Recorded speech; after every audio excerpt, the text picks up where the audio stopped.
Hello friends, welcome back to the world of English literature. നമ്മൾ ഇന്ന് discuss ചെയ്യാൻ പോകുന്നത് ജെറോം കെ ജെറോമിൻ്റെ uncle Podger hangs a picture എന്ന ഷോർട്ട് സ്റ്റോറിയുടെ സമ്മറിയാണ്. 1859 ജെറോം കെ ജെറോം ജനിക്കുന്നത്. അദ്ദേഹം ഫേമസ് ആയിട്ടുള്ള ഒരു ഇംഗ്ലീഷ് റൈറ്ററാണ്, അതുപോലെ തന്നെ ഹ്യൂമറിസ്റ്റും കൂടിയാണ്. അദ്ദേഹത്തിൻ്റെ ഫേമസ് ആയിട്ടുള്ള വർക്ക്സ് ഏതൊക്കെയാണെന്ന് വെച്ചാൽ 3 Men in a Boat, On the Stage and Off, The New Utopia തുടങ്ങിയവയാണ്. 1927 ജെറോം കെ ജെറോം മരണപ്പെടുന്നത്. നമുക്ക് പഠിക്കാനുള്ള uncle Podger hangs a picture എന്ന ഈ ഒരു സ്റ്റോറി അദ്ദേഹത്തിൻ്റെ നോവലായിട്ടുള്ള 3 Men in a Boat എന്ന വർക്കിൽ നിന്ന് എടുത്തിട്ടുള്ളതാണ്. ഇനി നമുക്ക് നേരെ സമ്മറിയിലോട്ട് പോകാം. അങ്കിൾ പോഡ്ജർ എന്ന് പറയുന്ന ഒരു വ്യക്തി തൻ്റെ വീട്ടിലെ ഒരു വാളിലും ഒരു പിക്ചർ തൂക്കാൻ ശ്രമിക്കുന്നതും അതുമായി ബന്ധപ്പെട്ട് ഉണ്ടാവുന്ന സംഭവങ്ങളുമാണ് ഈ ഒരു കഥയിൽ പറഞ്ഞിരിക്കുന്നത്. ഈ ഒരു ചിത്രം തൂക്കുന്നതിനിടയിൽ അയാൾ ഒരുപാട് പ്രശ്നങ്ങൾ ഉണ്ടാക്കുന്നുണ്ട്. പ്രശ്നം മീൻസ് ബഹളങ്ങൾ, അനാവശ്യമായിട്ട് വേണ്ടാത്ത തരത്തിൽ ബഹളങ്ങൾ ഉണ്ടാക്കുന്നുണ്ട്. അതുപോലെ തന്നെ അവിടെയുള്ള കുടുംബത്തിലെ മറ്റംഗങ്ങളിൽ നിന്ന് അയാൾ എന്ത് ചെയ്യുന്നുണ്ട്, സഹായവും ചോദിക്കുന്നുണ്ട്. അപ്പോൾ ഈ ഒരു സ്റ്റോറി തുടങ്ങുമ്പോൾ തന്നെ നമുക്ക് കാണാൻ വേണ്ടി സാധിക്കുന്നത് അങ്കിൾ പോഡ്ജർ എന്ത് ചെയ്യാണ്, അദ്ദേഹം ധരിച്ചിരിക്കുന്ന ആ ഒരു കോട്ടൊക്കെ അവിടെ ഊരി വെച്ചിട്ടാണ് എന്ത് ചെയ്യുന്നത്, ഈ ഒരു ചിത്രം, ആ ഒരു പിക്ചർ വാളിൽ തൂക്കാൻ വേണ്ടിയിട്ട് തുടങ്ങുന്നത്. അങ്ങനെ ചുവരിലൊരു പിക്ചർ തൂക്കണമെങ്കിൽ അതിനൊരു ആണി തറച്ചിട്ട് അതിൽ തൂക്കണം അല്ലേ. അപ്പം ഈ തറക്കാനുള്ള ആണി വാങ്ങാൻ വേണ്ടിയിട്ട് അദ്ദേഹം എന്ത് ചെയ്യാണ്, തൻ്റെ വീട്ടിലുള്ള ഒരു മെയ്ഡിനെ ആണി വാങ്ങാൻ കടയിൽ പറഞ്ഞു വിടുകയാണ്. പക്ഷേ കടയിലോട്ട് പറഞ്ഞു വിട്ട ശേഷമാണ് ഇദ്ദേഹം ഓർമ്മിക്കുന്നത്, ഇവളോട് എന്ത് പറഞ്ഞിട്ടില്ല, കടയിലേക്ക് പോകുന്ന വഴി അല്ലെങ്കിൽ കടയിലേക്ക് പോകുന്ന സമയത്ത് സൈസ്, ഈ ഒരു ആണിയുടെ സൈസ് എത്രയാണെന്നുള്ള കാര്യം പറഞ്ഞിട്ടില്ല. അങ്ങനെ ഈ ഒരു ആണിയുടെ സൈസ് എത്രയാണെന്ന് ആ ഒരു മെയ്ഡിനോട് പറയാൻ വേണ്ടിയിട്ട് വേറൊരു കുട്ടീനെയും എന്ത് ചെയ്യുന്നുണ്ട്, അദ്ദേഹം അയക്കുന്നുണ്ട്. പിന്നീട് നമുക്ക് കാണാൻ സാധിക്കുന്നത് ഇദ്ദേഹം എന്ത് ചെയ്യാണ്, തൻ്റെ മക്കളോട് ഓരോ കാര്യങ്ങൾ അയാൾക്ക് ഹെൽപ്പ് ചോദിക്കുകയാണ്. അതായത് അത് കൊണ്ടുവരൂ, ഇത് കൊണ്ടുവരൂ എന്നൊക്കെ പറഞ്ഞ് മക്കളോട് പല സാധനങ്ങളും കൊണ്ടുവരാൻ വേണ്ടി ആവശ്യപ്പെടുകയാണ്. അദ്ദേഹത്തിൻ്റെ മകനായിട്ടുള്ള വില്ലിനോട് ചുറ്റികയും അതുപോലെ തന്നെ സ്റ്റെപ്പ് ലാഡറും കിച്ചൺ ചെയറും ഒക്കെ എടുത്തു കൊണ്ടുവരാൻ വേണ്ടി അദ്ദേഹം ആവശ്യപ്പെടുന്നുണ്ട്. അതുപോലെ തന്നെ ജിമ്മിനോട് പറഞ്ഞത് മിസ്റ്റർ ഗോഗിൾസ് എന്ന് പറയുന്ന ഒരാളുടെ കടയിൽ പോയിട്ട് അയാളുടെ സ്പിരിറ്റ് ലെവൽ കടം വാങ്ങി വരാനാണ് പറയുന്നത്. അതായത് ലെവൽ ചെക്ക് ചെയ്യുന്ന ഒന്നാണ് സ്പിരിറ്റ് ലെവൽ എന്ന് പറയുന്നത്. അത് വാങ്ങിക്കൊണ്ടുവരാനാണ് ജിമ്മിനോട് പറയുന്നത്. പിന്നീട് ഇദ്ദേഹം മറയോട് പറയുന്ന ഒരു കാര്യം എന്താണെന്ന് വെച്ചാൽ, ഇവിടെ തൂക്കാനുള്ള ആ ഒരു പിക്ചറും അതുപോലെ തന്നെ ആ പിക്ചർ തൂക്കാനുള്ള ഒരു ചരടും കൊണ്ടുവരാൻ വേണ്ടി പറയുന്നുണ്ട്. അത് അവൾ കൊണ്ടുവന്ന് കഴിഞ്ഞാൽ അവൾക്ക് മറ്റൊരു ഡ്യൂട്ടി ഉണ്ട്. അവൾ എന്ത് ചെയ്യണം, ആ ഒരു സ്ഥലത്ത് വെളിച്ചമുണ്ടാകാൻ വേണ്ടിയിട്ട് മെഴുകുതിരി കത്തിക്കണം എന്നാണ് പറയുന്നത്.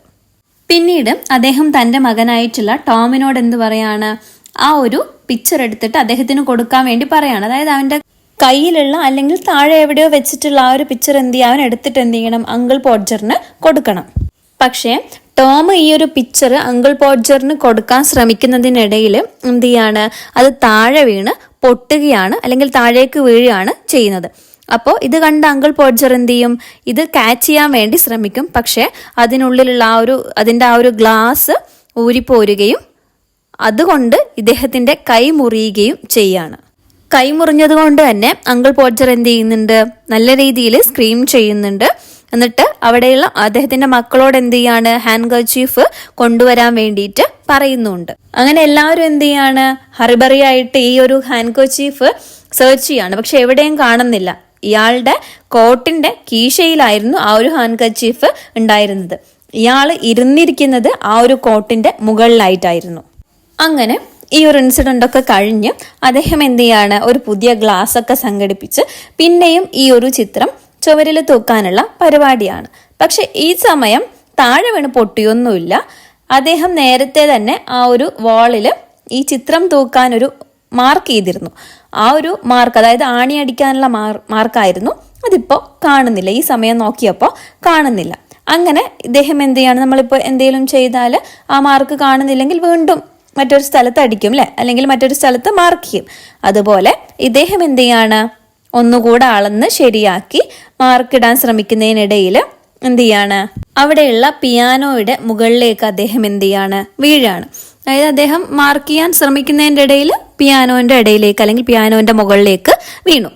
ഈ ഒരു നിസ്സാരമായിട്ടുള്ള ചിത്രം തൂക്കാൻ വേണ്ടിയിട്ട് അദ്ദേഹം എന്ത് ചെയ്യുന്നുണ്ട്, തൻ്റെ വീട്ടിലുള്ള എല്ലാവരുടെയും ഹെൽപ്പ് തേടുന്നുണ്ട്. അതായത് അദ്ദേഹത്തിന്റെ വൈഫും മോനും മോളും അതുപോലെ തന്നെ വീട്ടിലെ മെയ്ഡും എല്ലാവരും എന്ത് ചെയ്യുന്നുണ്ട്, ഇയാളുടെ ആവശ്യപ്രകാരം അദ്ദേഹത്തെ ഹെൽപ്പ് ചെയ്യുന്നുണ്ട്.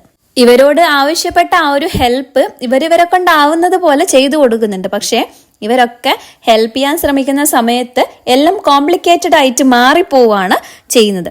അപ്പോൾ ഈ കാര്യങ്ങളൊക്കെ കോംപ്ലിക്കേറ്റഡ് ആകുമ്പോൾ അങ്കിൾ പോഡ്ജർ എന്ത് ചെയ്യാണ്, പിന്നെയും ദേഷ്യം പിടിക്കുകയാണ്, അല്ലെങ്കിൽ അദ്ദേഹത്തിന്റെ ക്ഷമ നശിച്ചു പോവുകയാണ് ചെയ്യുന്നത്. അദ്ദേഹം എന്ത് ചെയ്യാണ്, ഇങ്ങനെ ഓടി നടന്ന് എല്ലാവരോടും ഓരോരോ കാര്യങ്ങൾ ചെയ്യാൻ വേണ്ടിയിട്ട് ഓർഡർ ഇടുകയാണ് ചെയ്യുന്നത്. അങ്ങനെ അവസാനം ഈ ഒരു കോംപ്ലിക്കേഷൻസിന്റെ ഒക്കെ ഒടുവിൽ അങ്കിൾ പോഡ്ജർ ആ ഒരു പിക്ചർ ആ ഒരു വാളിൽ തൂക്കുകയാണ് ചെയ്യുന്നത്. പക്ഷെ തൂക്കിക്കഴിഞ്ഞപ്പോഴാണ് മനസ്സിലാവുന്നത് ഈ തൂക്കിയിരിക്കുന്ന പിക്ചർ ശരിയായ രീതിയിലല്ലായിരുന്നു ഉള്ളത്. അതായത് നേരെ നിന്നിട്ടുണ്ടായിരുന്നില്ല. ഇത്രയും കോംപ്ലിക്കേഷൻസിനൊടുവിൽ തൂക്കിയ ആ ഒരു ചിത്രം ശരിയായ രീതിയിൽ നിന്നില്ല ആയിരുന്നു എന്നുള്ളതാണ് ഇവിടെ പറയുന്നത്. അതായത് ഒരു ചരിഞ്ഞ രീതിയിൽ എപ്പോൾ വേണമെങ്കിലും വീഴാം എന്നുള്ള രീതിയിലായിരുന്നു ആ ഒരു ചിത്രം ഉണ്ടായിരുന്നത്. പക്ഷേ ഈ ഒരു പിക്ചർ അവിടെ ഹാങ് ചെയ്ത് കഴിഞ്ഞ സമയത്ത് എന്താണ്, ഈ ഒരു അങ്കിൾ പോഡ്ജർ എന്ത് ചെയ്യാണ്, ചെയ്ത എല്ലാ കാര്യത്തിൻ്റെയും ക്രെഡിറ്റ് സ്വയം എടുക്കുകയാണ് ചെയ്യുന്നത്. അതുവരെ അദ്ദേഹത്തെ എല്ലാവരും സഹായിച്ചിട്ടുണ്ടായിരുന്നു. വീട്ടിലുള്ള വൈഫാണെങ്കിലും മകനാണെങ്കിലും മകളാണെങ്കിലും മെയ്ഡാണെങ്കിലും എല്ലാവരും അവരവരുടേതായിട്ടുള്ള കോൺട്രിബ്യൂഷൻ അദ്ദേഹത്തിന് കൊടുത്തിട്ടുണ്ടായിരുന്നു, അല്ലെങ്കിൽ ഈ ഒരു ഹാങ്ങിങ്ങിന് കൊടുത്തിട്ടുണ്ടായിരുന്നു. പക്ഷേ ഇദ്ദേഹം അതൊന്നും വകവെച്ചില്ല, അല്ലെങ്കിൽ അതിൻ്റെ ഒന്നും നന്ദി കാണിച്ചില്ല. എല്ലാത്തിൻ്റെയും ക്രെഡിറ്റ് സ്വയം എടുക്കുകയാണ് ചെയ്യുന്നത്. ഒരാളോട് പോലും, അദ്ദേഹത്തെ ഹെൽപ്പ് ചെയ്ത ഒരാളോട് പോലും അയാൾ എന്ത് ചെയ്യുന്നില്ല, ഒരു താങ്ക്സ് പറയുന്നില്ല. സാധാരണയായി നമ്മൾ ഒരു ചിത്രം ഒരു ചുവരിലൊക്കെ തൂക്കാൻ നിൽക്കുന്ന സമയത്ത് നമുക്കതിന് വേണ്ട ആവശ്യമായിട്ടുള്ള സാധനങ്ങളൊക്കെ നമ്മൾ കൊണ്ടുപോവുകയാണ് ചെയ്യുക. അതായത് അതും കൊണ്ടാണ് നമ്മൾ തൂക്കാൻ വേണ്ടി പോവുക. പക്ഷേ ഇവിടെ അദ്ദേഹത്തിന് നെസസറി ആയിട്ടുള്ള ഒരു കാര്യങ്ങളും അദ്ദേഹം എടുത്തിട്ടുണ്ടായിരുന്നില്ല. ഓരോ കാര്യത്തിനും ഒരാളോട് ഹെൽപ്പ് ചോദിക്കുകയാണ്, അല്ലെങ്കിൽ ഒരാളെ പറഞ്ഞയക്കുകയാണ് ചെയ്യുന്നത്. എന്നിട്ടും ഇത്രയും കോൺട്രിബ്യൂഷൻസ് അവരവരുടേതായിട്ട് കൊടുത്തിട്ടും ഇദ്ദേഹം എന്ത് ചെയ്യുന്നില്ല, അവരോട് താങ്ക്സ് പറയുന്നൊന്നും ഇല്ല. താൻ ചെയ്തിട്ടുള്ള കാര്യത്തിൽ അദ്ദേഹം അല്ലെങ്കിൽ അങ്കിൾ പോഡ്ജർ പ്രൗഡായിട്ട് ഇരിക്കുകയാണ് ചെയ്യുന്നത്. അങ്കിൾ പോഡ്ജറിൻ്റെ ഫാമിലിയിൽ അല്ലെങ്കിൽ അവരുടെ ഡെയിലി ലൈഫിൽ സാധാരണ ഒരു ദിവസത്തിൽ സംഭവിക്കുന്ന കുറച്ച് കാര്യങ്ങളുടെ ഒരു കോമിക് പോർട്രേലാണ് uncle Podger hangs a picture എന്ന ഈ ഒരു സ്റ്റോറി. അപ്പോൾ ഇത്രയുമാണ് ഈ ഒരു സ്റ്റോറിയുടെ വളരെ ചുരുങ്ങിയ ഒരു സമ്മറി. നിങ്ങളുടെ അഭിപ്രായങ്ങൾ കമൻസ് ആയിട്ട് അറിയിക്കുക. വേറൊരു വീഡിയോ ആയിട്ട് വീണ്ടും കാണാം.